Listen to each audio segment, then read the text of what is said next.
Welcome to Sarang Film. Kali ini gue akan membawakan cerita film yang berjudul Sucker Punch. Sucker Punch merupakan film bergenre fantasi petualangan yang berasal dari Amerika. Film ini dirilis pada tahun 2011 yang mengangkat tema psikologi remaja. Biar gak kelamaan, langsung aja ke ceritanya ya. Check it out.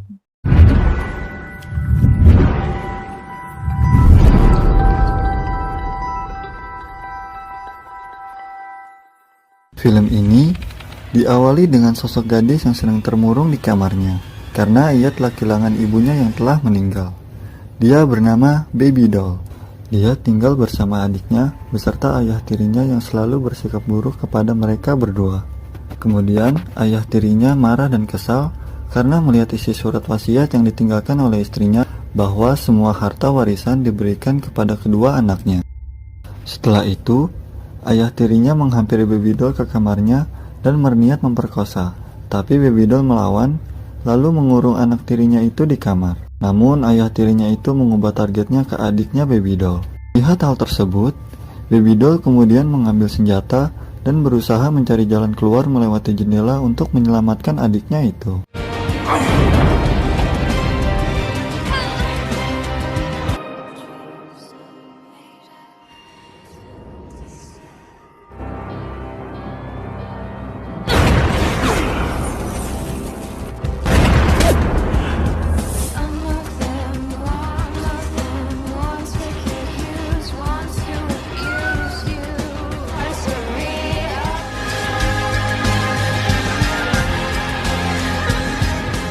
Ayah tirinya membuat laporan dan memanggil polisi bahwa anak tirinya yaitu Baby Doll telah membunuh adiknya sendiri yang dikarenakan mempunyai gangguan jiwa. Baby Doll akhirnya dibawa ke tempat rehabilitas penyakit jiwa yang bernama Lennox House. Di dalam, Baby Doll telah ditunggu kehadirannya oleh Mr. Blue Jones.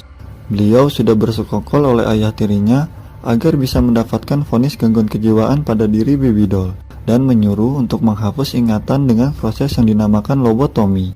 Ayah tirinya telah membayar kepada Mr. Blue agar Baby Doll tetap tinggal di sana dan tidak bisa kabur. Setelah itu, Baby Doll dibawa oleh Mr. Blue ke suatu ruangan yang dinamakan panggung. Tempat ini adalah tempat sebuah terapi mental untuk bersosialisasi bagi para penderita gangguan kejiwaan. Di dalam, terlihat banyak gadis-gadis yang mempunyai gangguan kejiwaan. Baby Doll melihat seorang gadis yang terlihat seumuran dengannya yang sedang diterapi di atas panggung oleh Dr. Vera. Kemudian Baby Doll masuk ke ruangan yang lebih dalam. Saat berjalan, ia melihat korek api yang sedang dimainkan, pisau dapur yang sedang tertancap di meja, dan sebuah peta tempat tersebut di ruangan Mr. Blue serta sebuah kunci yang menggantung di leher Mr. Blue. Sampailah pada suatu ruangan, Baby Doll didudukan dan diikat. Lalu ada seorang dokter yang ingin menusukkan sesuatu ke matanya. Ternyata ini adalah terapi lobotomi yang disebutkan sebelumnya.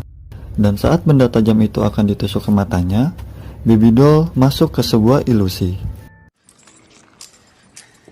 Hurry, this is a joke, right?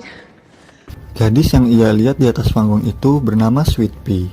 Dalam ilusi tersebut, Baby Doll melihat Lennox House bukanlah sebuah tempat rehabilitas, melainkan adalah sebuah house club. Mr. Blue memanggil Sweet Pea, lalu Sweet Pea berkata kepada Baby Doll bahwa dirinya dijual oleh pendeta untuk menghilangkan keperawanannya. Kemudian, Mr. Blue berkata kepada Baby Doll bahwa dalam 5 hari ke depan, ada seorang penjudi besar yang ingin mengambil keperawanannya. Sweet Pea mengenalkan adiknya yang bernama Rocket untuk menemani Baby Doll berkeliling. Rocket memperlihatkan sebuah kamar yang biasanya digunakan untuk melayani para tamu dari Lennox House, lalu memperlihatkan sebuah dapur beserta koki yang ada di dalamnya. Tidak lama kemudian, sebuah bel berbunyi yang menandakan bahwa itu adalah sebuah kode untuk latihan yang akan dimulai. Mereka perlu berlatih agar nantinya para pria dapat terpesona pada penampilan mereka. Lalu Rocket memperkenalkan kepada Baby Doll teman-temannya yang lain. Di sana ada Amber dan Blondie. Saat itu, Baby Doll tidak mengerti maksud perkataan dari Rocket tersebut. Hingga pada malam harinya,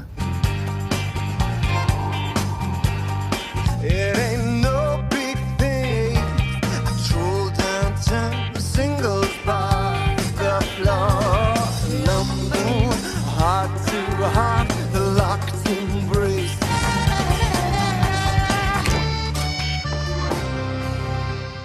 Akhirnya Baby Doll memahami bahwa ia telah dijadikan pemuas nafsu pria dan ia menangis di kamarnya.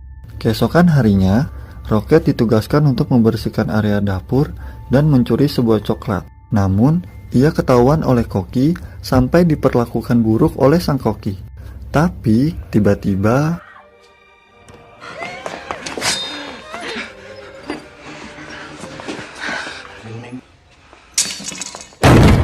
bel pun kemudian berbunyi dan latihan pertunjukan akan segera dimulai. Sweet Pea dilatih oleh Dr. Vera Gorski, namun tidak puas dengan apa yang ditampilkan oleh Sweet Pea. Dr. Vera membalikkan badannya dan melihat ke arah Baby Doll. Baby Doll pun disuruh untuk menari mengikuti alunan musik.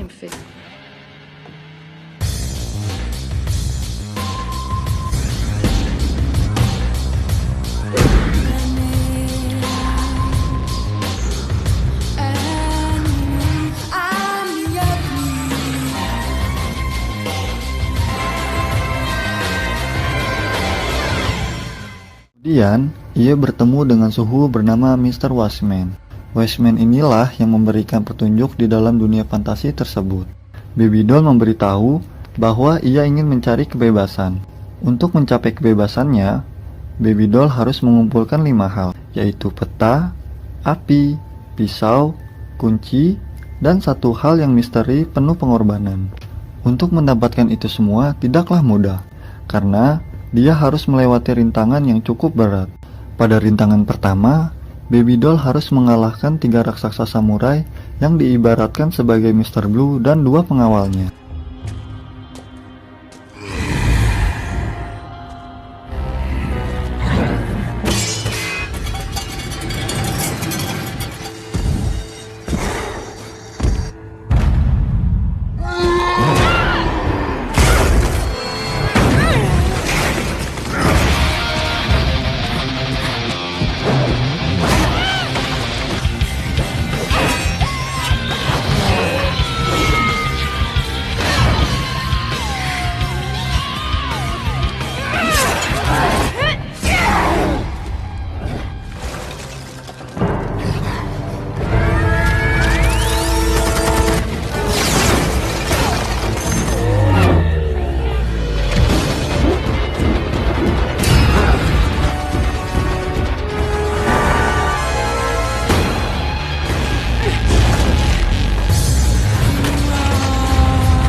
Sementara itu, di dunia ilusi, ia dapat menaklukkan Mr. Blue dan 2 pengawalnya dengan pertunjukan menarinya yang luar biasa. Semua orang di situ juga terkesima dengan tarian Baby Doll. Malam hari di dalam kamarnya, Baby Doll menyampaikan kepada teman-temannya bahwa dia ingin berniat kabur dari tempat itu dan mengajak mereka semua sebelum penjudi besar datang dalam 5 hari ke depan. Awalnya mereka semua menolak, karena sebelumnya ada 3 gadis yang mencoba kabur mati di tangan Mr. Blue. Tapi ternyata Rocket setuju usul dari Baby Doll karena ia menganggap dirinya sudah mati ketika melihat kehidupannya yang sekarang. Akhirnya mereka semua setuju dan ikut dengannya. Lalu Baby Doll pun menjelaskan 4 benda yang harus didapatkan, yaitu peta, korek api, pisau, dan kunci yang ada pada Mr. Blue. Sweet Pea pun bersedia untuk mengambil peta yang ada pada ruangan Mr. Blue. Keesokan harinya, Baby Doll berlatih dan menunjukkan tariannya. Kemudian, Sweet Pea pergi dan memanggil Mr. Blue di ruangannya untuk melihat Baby Doll berlatih. Ketika Mr. Blue pergi, Sweet Pea lalu memulai aksinya untuk mengcopy peta yang ada di ruangan Mr. Blue. Saat Baby Doll menari, ia memejamkan matanya dan kembali masuk ke dalam dunia fantasi. Ketika itu, Baby Doll bersama teman-temannya berada pada peperangan dan kemudian Mr. Wiseman datang. Ia memberikan petunjuk bahwa mereka berlima harus berhasil merebut peta dari tentara Jerman sebelum peta tersebut diserahkan ke Kaisar.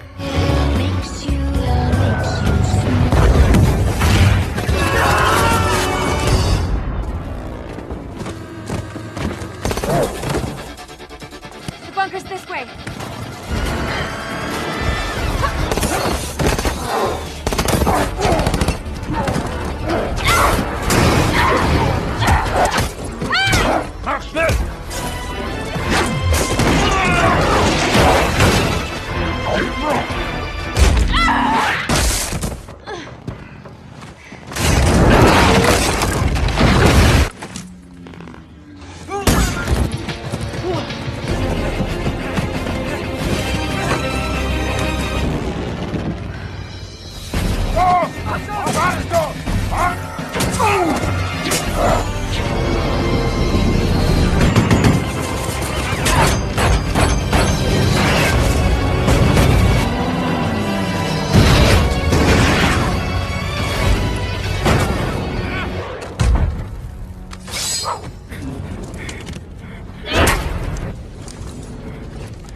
Easy, Mia.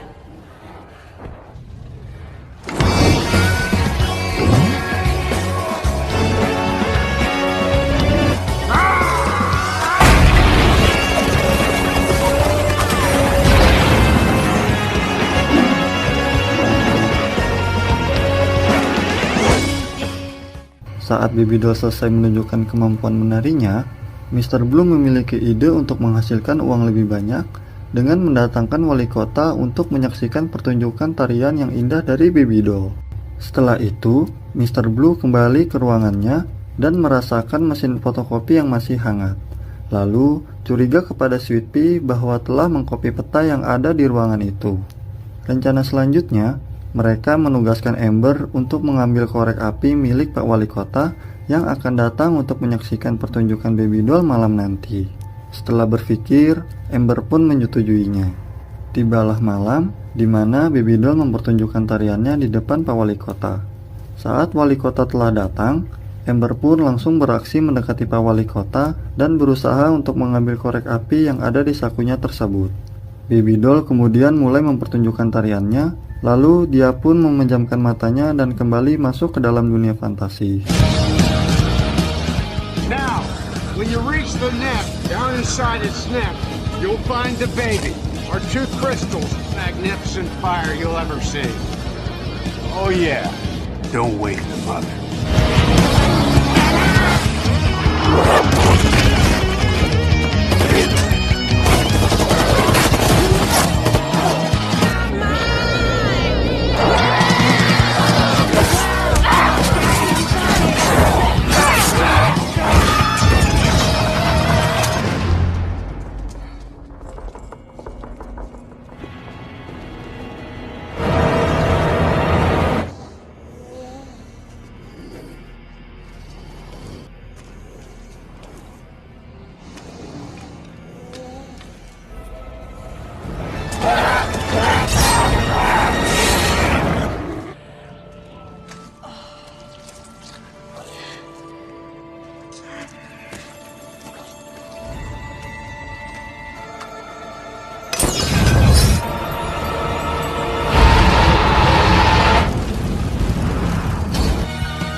Di dunia ilusi, Pak Wali Kota bertepuk tangan karena terpesona dengan pertunjukan tarian dari Baby Doll.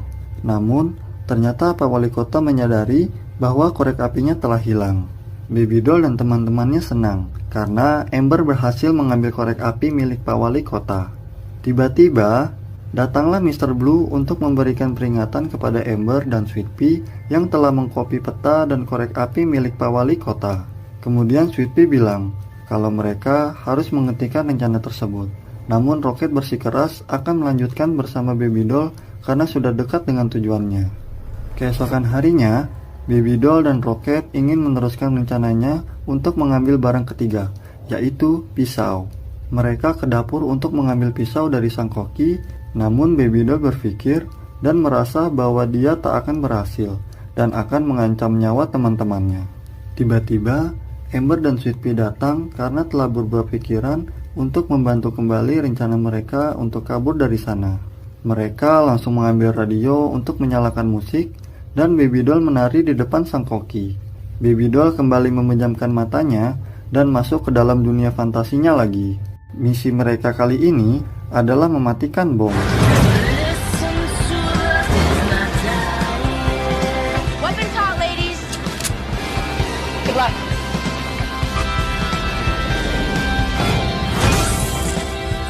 Copy that.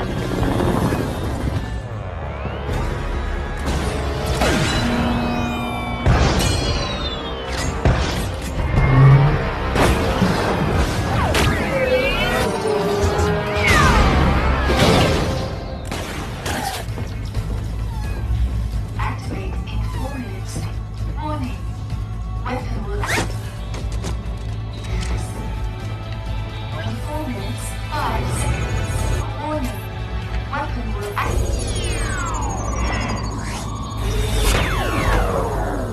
deactivated.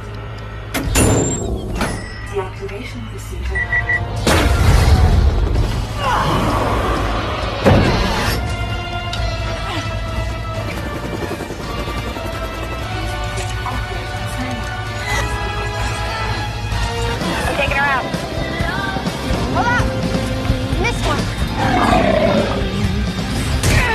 Namun ternyata salah satu robot yang masih hidup berhasil mengaktifkan bom itu kembali. Sementara di dunia ilusi, suara musik berhenti dan Sang Koki menyadari lalu marah bahwa pisaunya telah diambil oleh Sweet Pea. Tanpa diduga, roket langsung menghalanginya, lalu musik nyala kembali membuat mereka masuk ke dalam dunia fantasi lagi. 5 seconds. Get 3. Warning. Weapon will activate in 20.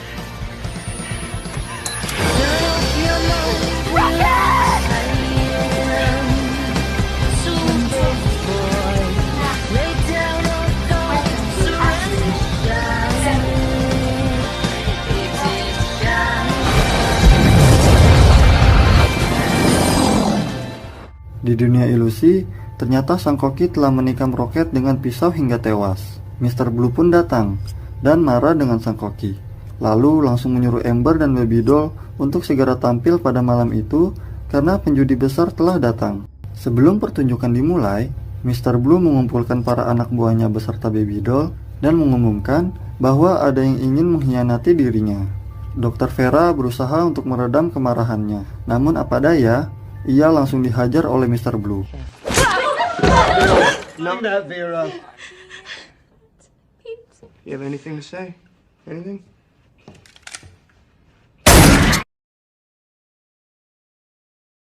Saat pertikaian masih berlangsung, Baby Doll mengambil pisau itu yang ia taruh di bawah meja dan langsung ditancapkan pisau itu di pundak Mr. Blue. Baby Doll mendapatkan benda keempat, yaitu kunci yang menggantung di leher Mr. Blue. Setelah itu, Baby Doll mencari Sweet Pea dan membakar gudang peralatan dengan molotov. Mereka berdua lari dan membuka semua pintu dengan kunci master tersebut. Saat sudah hampir keluar, mereka terhalang oleh anak buah Mr. Blue. Lalu Baby Doll berpikir bagaimana caranya untuk melewatinya. Dan akhirnya, ia teringat oleh pesan Mr. Wise tentang hal kelima misteri pengorbanan. Demi menuju kebebasan, akhirnya dia menyuruh Sweet Pea lekas pergi dari sana. Dan Baby Doll menjadi pengalih perhatian bagi para anak buah Mr. Blue hingga dia dihajar sampai pingsan. Sweet Pea berhasil kabur keluar dari Lennox House berkat pengorbanan Baby Doll. Setelah tersadar, Baby Doll berada di sebuah kamar dengan penjudi besar yang ingin menggunakan jasanya. Awalnya ia menolak, namun sang penjudi besar itu pun terus merayu dan memberi motivasi akan kebebasan kepadanya. Hingga akhirnya, Baby Doll bersedia untuk melakukan hubungan intim dengan penjudi besar tersebut. Dan Baby Doll pun tersadar dari ilusinya itu, yang ternyata Lennox House yang selama ini dia anggap sebagai hasrat hanyalah ilusi belaka. Penjudi besar yang ia lihat sebenarnya adalah dokter gangguan kejiwaan. Dokter ini akhirnya melakukan terapi lobotomi kepada Baby Doll dan merasa ada yang aneh. Dia merasa bahwa Baby Doll tidak mengalami gangguan kejiwaan sehingga ia menolak untuk melakukan terapi tersebut. Kemudian dokter itu menyampaikan kepada Dr. Vera apa yang sebenarnya terjadi mengenai Baby Doll. Dr. Vera mengatakan bahwa Baby Doll baru seminggu ke tempat ini, namun dia sudah menikam pegawai, membakar Lennox House, dan membantu pasien untuk kabur dari sana. Dokter yang tadi menanyakan alasan kepada Dr. Vera mengapa dia merekomendasikan kepadanya. Namun Dr. Vera bingung karena dia tidak pernah merekomendasikannya. Ternyata tanda tangannya telah dipalsukan oleh Mr. Blue. Dr. Vera mengetahui apa yang sudah dilakukan oleh Mr. Blue kepada semua pasiennya dan langsung melapor ke polisi hingga akhirnya Mr. Blue ditangkap. Akhirnya Baby Doll pun tersadar dan mengetahui arti dari tujuannya, yang dimana di akhir cerita kita melihat Sweet Pea adalah pasien yang telah dibebaskan oleh Baby Doll dan menaiki bus yang dikemudikan oleh Mr. Wiseman. Dan film pun selesai.